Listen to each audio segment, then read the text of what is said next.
بسم اللہ الرحمن الرحیم۔ اردو برائے جماعت پنجم۔ عزیز طلباء اور طالبات، السلام علیکم۔ امید ہے آپ خیریت سے ہوں گے۔ آج ہم پڑھیں گے سبق نمبر 20 دہرائی۔ جن اسباق کی آج ہم دہرائی کریں گے وہ ہم پہلے پڑھ چکے ہیں۔ ان اسباق کے نام ہیں مادر ملت محترمہ فاطمہ جناح اور لاہور کی بادشاہی مسجد۔ اپنا سبق ہم شروع کریں گے ان دونوں اسباق میں دیے گئے سوالات کے جوابات سے۔ آپ کے سامنے اسکرین پر ایک طرف سوالات دیے گئے ہیں اور دوسری طرف ان کے جوابات دیے گئے ہیں۔ سوال نمبر 1 ہے، محترمہ فاطمہ جناح کا قائد اعظم سے کیا رشتہ تھا؟ محترمہ فاطمہ جناح قائد اعظم کی چھوٹی بہن تھیں۔ سوال نمبر 2، محترمہ فاطمہ جناح کب اور کہاں پیدا ہوئیں؟ محترمہ فاطمہ جناح 31 جولائی 1893 کو کراچی میں پیدا ہوئیں۔ سوال نمبر 3، محترمہ فاطمہ جناح کو دیے گئے لقب کا نام لکھیے۔ محترمہ فاطمہ جناح کو مادر ملت کا لقب دیا گیا۔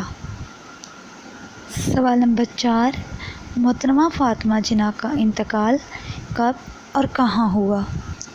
محترمہ فاطمہ جناح کا انتقال 9 جولائی 1967 کو کراچی میں ہوا۔ سوال نمبر 5، بادشاہی مسجد کس مغل بادشاہ نے تعمیر کروائی؟ بادشاہی مسجد بادشاہ اورنگزیب عالمگیر نے تعمیر کروائی۔ سوال نمبر 6، بادشاہی مسجد کے نزدیک واقع کوئی سے 2 مشہور تاریخی عمارتوں کے نام تحریر کیجیے اور بادشاہی مسجد اور شاہی قلعہ کے درمیان موجود باغ کا نام لکھیے۔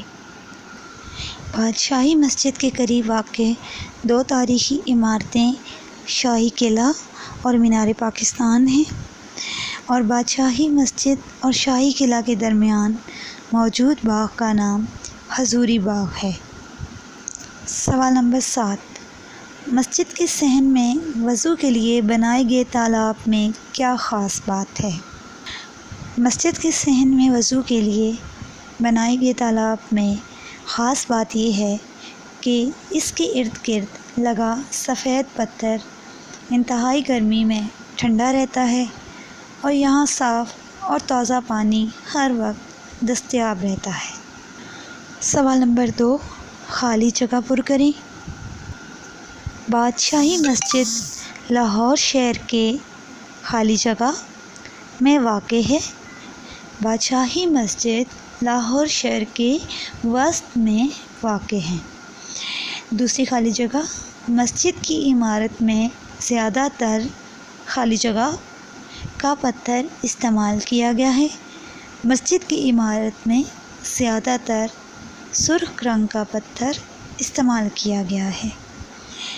بادشاہی مسجد کا شمار دنیا کی بہترین خالی جگہ میں ہوتا ہے۔ بادشاہی مسجد کا شمار دنیا کی بہترین تاریخی عمارتوں میں ہوتا ہے۔ سنہری حروف سے مزین خالی جگہ لوگوں کی توجہ کا خاص مرکز ہے۔ سنہری حروف سے مزین قرآن پاک لوگوں کی توجہ کا خاص مرکز ہے۔ محترمہ فاطمہ جناح نے اپنے بھائی کا خالی جگہ پر ساتھ دیا۔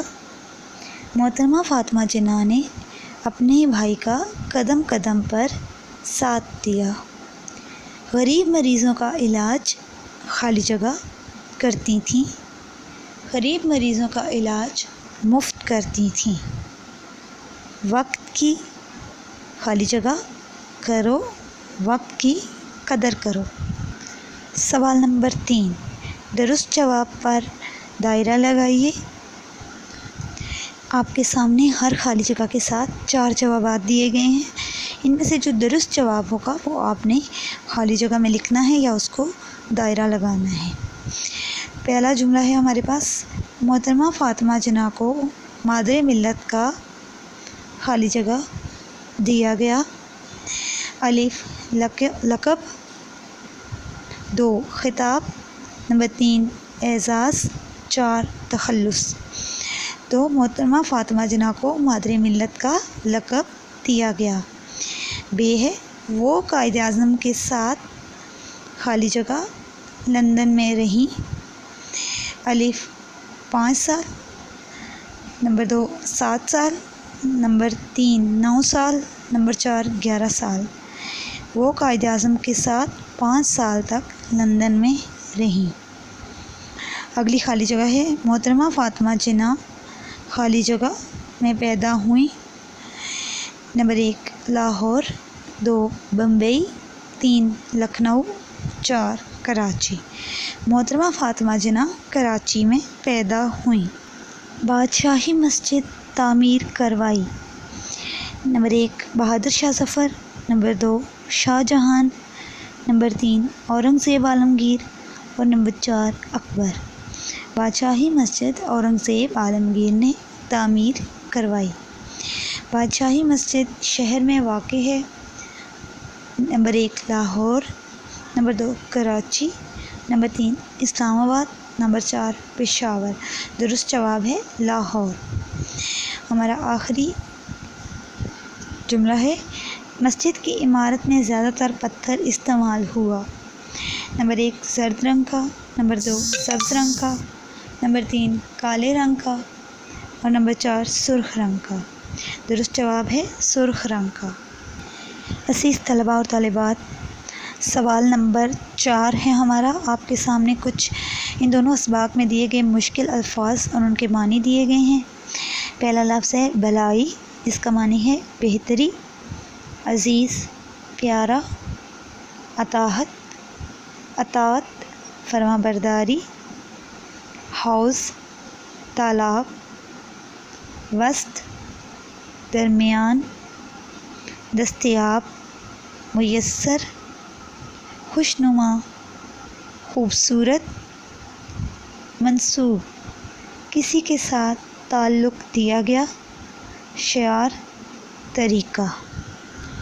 سوال نمبر 5 غلط فقرات کو درست کر کے لکھیے۔ ہمارا پہلا جو فقرہ ہے وہ ہے دراصل میں وہ سچا ہے۔ اصل میں وہ سچا ہے۔ آب زمزم کا پانی متبرک ہے۔ جیسا کہ آپ جانتے ہیں آپ بھی پانی کو کہتے ہیں، تو یہ لفظ 2 دفعہ استعمال نہیں ہو سکتا۔ یا آپ کریں گے کہ آب زمزم متبرک ہے، یا آپ کہیں گے کہ زمزم کا پانی متبرک ہے۔ کوہ ہمالیہ کا پہاڑ بہت اونچا ہے۔ کوہ ہمالیہ بہت اونچا ہے۔ وہ ہر دن سیر کو جاتا ہے۔ وہ ہر روز سیر کو جاتا ہے۔